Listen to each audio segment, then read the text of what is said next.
Super Castlevania IV was the first Super Nintendo game that I've ever played, and the first time I played Super Castlevania IV was at a local mom and pop video store close to home back in 1992. You see, they had this SNES booth on the side where for $5 you could play any assortment of Super Nintendo games for an hour, and playing Castlevania IV for an hour was $5 well spent, because never before had a game mesmerized me so much as that title, and I just thought, man, this game's the shit. It's simply awesome, simply couldn't get any better than this.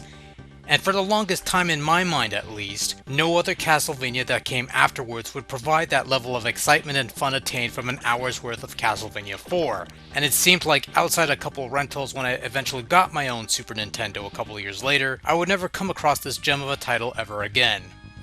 All that changed in 2007 when I went to my local flea market and picked up an FC Twin clone system. It was around this point that I started getting back into playing old school video games and actually started collecting games in general. And since the FC Twin was a dual NES Super Nintendo clone, well, I needed Super Nintendo games, and so lo and behold, there was a copy of Super Castlevania IV on sale. I bought it, and after all these years, this game is still f***ing amazing. If there was any Castlevania game out there that I would rank as the absolute best that the franchise could ever offer, and the one game in the series I would rather play between now and the end of time, this would be it. Super Castlevania IV is not necessarily a new story in the saga, but rather a then modern retelling of the original Castlevania game on the NES from 1987. Nonetheless, that didn't stop wayward localization crews from reconfiguring the storyline so that it is implied that Dracula had returned from the grave and it's up to Simon Belmont to slay him once more. And personally, I much prefer the localized storyline over the original Japanese version's remake direction, because the game does feel like a new chapter in the Book of Belmont rather than a rehashing, as was the case with the sharp X68K offering of Akamajo Dracula, which did feel like a remake that eventually went its own way. Visually speaking, Super Castlevania IV looks absolutely amazing. While the original NES games did a fine job of portraying the dark, gothic visuals that the series would become known for, with the 16-bit power of the Super Nintendo, the environments are simply stunning, moody, dark, and dreary, and it just looks fantastic. The parallax scrolling, the fog effects, the rotating Mode 7 effects, they all contribute to bringing a new level of depth to the Castlevania world, and it's just such a slick looking game. There's a nice level of realism in the visuals that it didn't seem cartoonish or hokey, and this was before the series dwelled on anime inspiration and all the effeminate male heroes that would be introduced later on as the series progressed. And the best part is that each of the game's 11 stages felt distinct and different. No recycling of block sets or anything of the sort. They each had their own feel and they looked great on top of that. The soundtrack of Super Castlevania IV is also wonderful, wonderful stuff. The first level theme that would eventually be known as the theme of Simon Belmont is actually one of my favorite tunes out of the series' repository of musical compositions, but the music on a whole is just beautiful, ear-pleasing stuff. Whether it's new versions of classic tunes or ambient background tunes, or even heart-pounding tunes during boss battles. The whip sounds are nice with distinct sound effects for both the standard leather whip and upgraded chain whips. Nice touch. The grunts are nice, the sound effects are a step up from the NES titles, obviously. And even the familiar death jingle has an ominous, almost depressing tone to it that later games never managed to replicate.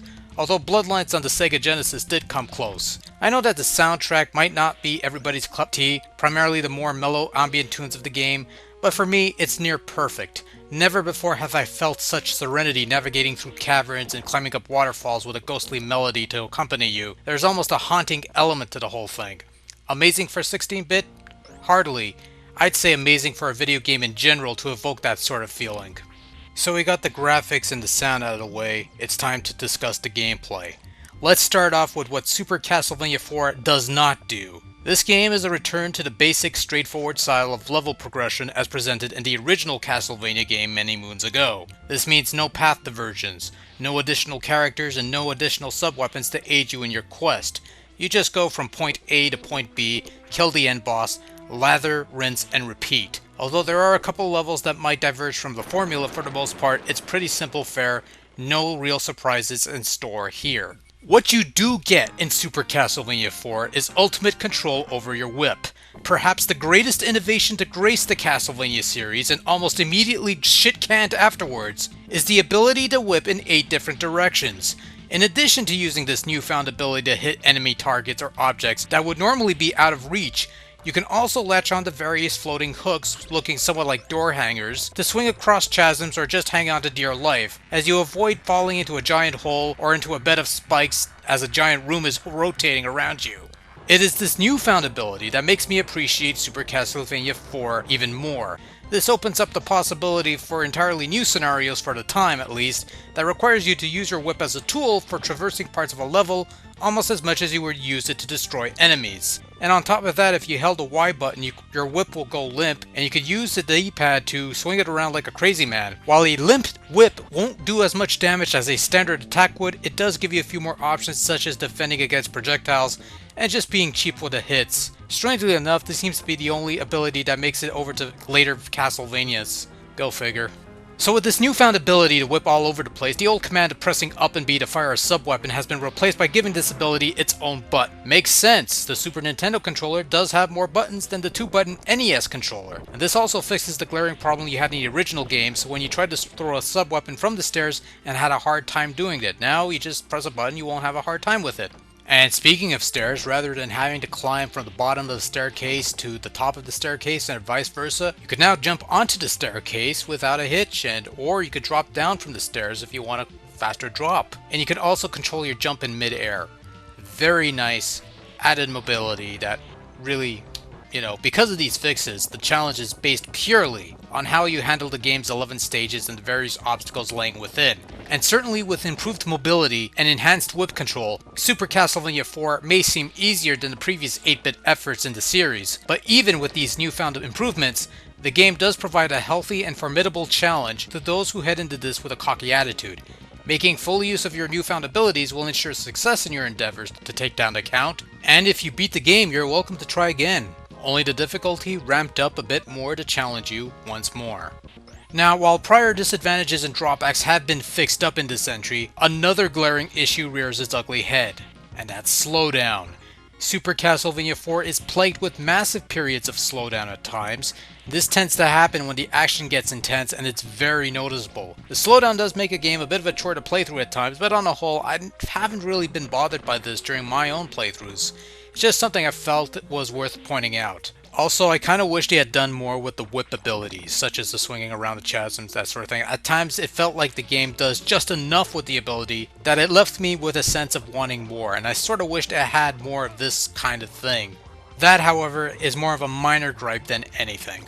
Look, I'm not going to fluff this piece any more than necessary. Super Castlevania IV is quite possibly the best of the old school Castlevania games, and the ultimate evolution of that format. What it lacks in extra concepts like multiple paths or playable characters, it delivers with fluid controls, diverse level design, mood-setting soundtrack, and an enthralling gaming experience that stands the test of time. Yes, it does have its issues with slowdown, but at the same time it never felt clunky, and for the time it did feel like a huge step forward for the Castlevania series, and it seemed like Konami was just scratching the surface as to the potential that this newfound whip ability possessed.